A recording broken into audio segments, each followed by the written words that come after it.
Moi, ma plus grande peur dans cette vie, ce que je ne veux pas qu'il m'arrive, c'est de passer à côté de ma vie.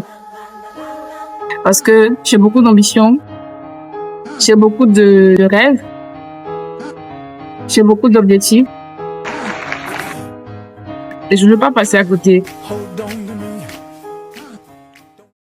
Quel est le constat? Qu'est-ce qui fait que généralement les gens peuvent passer à côté de leur vie? Ou bien qu'est-ce qui fait que tu peux ressentir que en fait tu es en train de passer à côté de ta vie? J'ai essayé de faire une petite liste en analysant les choses qui t'empêchent d'avancer, les choses qui t'empêchent de, je sais pas, de faire des trucs sur le long terme. J'ai mis la peur. La peur est un sentiment négatif, un sentiment de paralysie, on va dire ça comme ça. Un sentiment qui, justement, te paralyse, te tétanise et t'empêche de faire quelque chose. Et dans notre contexte en question, la peur empêche beaucoup de gens de sauter le pas. La peur nous empêche de faire des choses qu'on aimerait bien faire. Là, actuellement, je suis en train de faire une vidéo. Il y a des gens autour de moi. J'ai peur. Je dirais pas que j'ai peur, mais je suis gênée. Voilà, je suis gênée. Mais ça peut créer de la peur aussi. Donc, voilà, la peur t'empêche de faire des trucs que tu aurais bien aimé faire, que des fois tu t'imagines faire, mais que tu ne peux pas justement parce que tu es paralysé.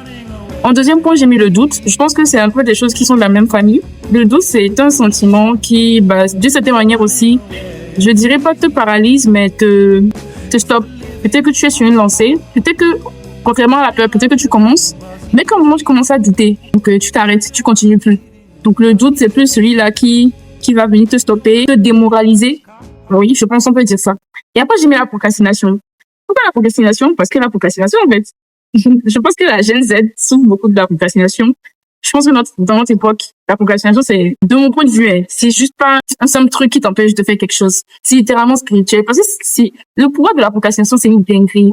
Parce que on a beaucoup de problèmes et à 90% de nos problèmes, c'est la procrastination, en fait. La procrastination nous empêche de faire tellement de choses. Peut-être de remettre à demain, de remettre à 5 minutes plus tard. Et les 5 minutes deviennent 10 minutes. Les 10 minutes deviennent 20 minutes. Les 20 minutes deviennent 30. 30 devient le lendemain. C'est une dinguerie. Imagine, tu procrastines chaque jour pendant 1 an. Et le cycle reprend. Imagine, en fait. Et toute ta vie, tu perds et tu passes à côté de ta vie à cause de la procrastination. Vous imaginez? Et donc, selon moi, voilà les choses de façon ramassée qui, selon mon observation, nous empêchent d'atteindre nos objectifs et qui peuvent être la raison pour laquelle on peut passer à côté de notre vie. Mais je pense qu'on peut ajouter l'ignorance aussi et le manque d'ambition. Parce que il faudrait vraiment avoir une idée claire de ce qu'on veut. Et je pense que c'est les gens ambitieux qui ont souvent une idée claire de ce qu'ils veulent. C'est les gens ambitieux qui mettent souvent la barre haute. C'est les gens ambitieux qui se disent, ah, en 2027, je vais arriver à tel niveau. En fin 2026, il faut que j'arrive à tel niveau. Et si je n'y arrive pas, pour moi, je n'ai pas atteint l'objectif de ma vie. Pour moi, je ne peux pas, voilà, je vais peut-être exagérer, mourir en paix. Si je n'arrive pas à mettre ma famille, je peux pas mourir en paix. Voilà, c'est des trucs qui se disent. Voilà, donc je pense que quelque part, oui, il faut que tu sois dans une catégorie de personnes quand même pour pouvoir te rendre compte que tu passes à côté de ta vie, mais que tu rates ta vie. Mais disons, quelqu'un qui n'a pas vraiment de grands rêves, il est là juste comme ça, à quel moment il va se dire que bon, moi je suis en train de passer à côté de ma vie? Parce qu'il va pas se sentir gêné. Si tu te dis que tu passes à côté de ta vie, c'est parce que tu ressens une certaine gêne en toi, enfin un certain malaise, et tu te dis qu'il me manque un truc que j'ai pas pu faire. Comment est-ce que on peut ne pas passer à côté de notre vie? C'est ça, moi j'ai pas la réponse. Mais ce que je sais, c'est que si moi j'ai un rêve, si moi j'ai des objectifs, je mets en place un plan d'action clair. Je subdivise mes objectifs en étapes parce que c'est en faisant les choses étape par étape que tu arrives à ce que tu aspires à faire. Et que je reste concentrée et que j'arrive à vaincre les 3 choses qu'on a citées plus haut. Je pense que d'une certaine manière, je peux arriver à mes objectifs. Et pour moi, je serai satisfaite que je ne passe pas à côté de ma vie et que je vais arriver au level auquel je vais arriver en fait. Et je pense que ça, c'est une question de chacun. Une question de quelles sont tes ambitions à toi, quelles sont mes ambitions à moi, quelle est ma perspective de la réussite et quelle est ta perspective de la réussite.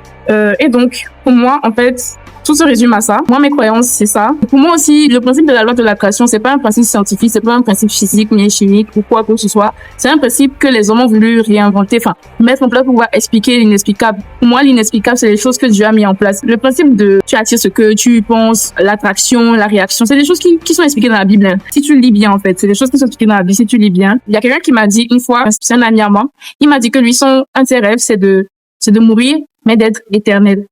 Et vous savez ce que ça veut dire? C'est en mode mourir, mais tellement il aura fait un truc qui a marqué le monde que son nom va rester dans le monde. Quand je pense à ça, je pense à Michael Jackson.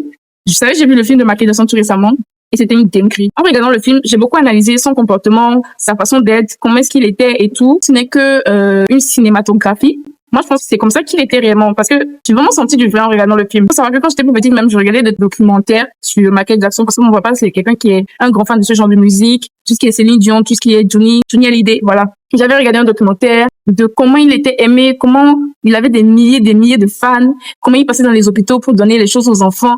Franchement, c'est quelqu'un qui a réellement marqué son temps et même le monde. Aujourd'hui, là, avec le film qui est revenu là, moi, notre génération, c'est la génération qui écoute le plus ses musiques. Et dites-vous, il se fait de l'argent loqué dans la tombe.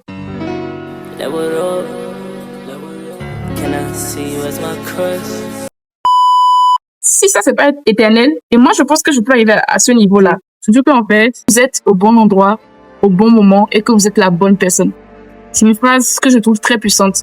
Des fois, quand on dit que tu attires tout ce que tu penses, si on reste dans la logique que tu penses vraiment ce que tu veux, et que tu l'attires, il faut que tu arrives à être la bonne personne au bon moment et au bon endroit pour pouvoir saisir la chose en fait. Je sais pas si vous voyez un peu ce que je veux dire. Je sais pas si vous arrivez à visualiser un peu là où je vais. C'est ça en fait l'objectif. Et moi je pense que on va pas passer à côté de notre vie. Il faut pas attirer des trucs négatifs comme ça. À partir de maintenant, on pense positif, puis qu'on sait que on attire tout ce qu'on pense, tout ce qu'on veut, là dans la tête, bah on va l'avoir. Et n'hésitez pas à vous abonner, c'est important.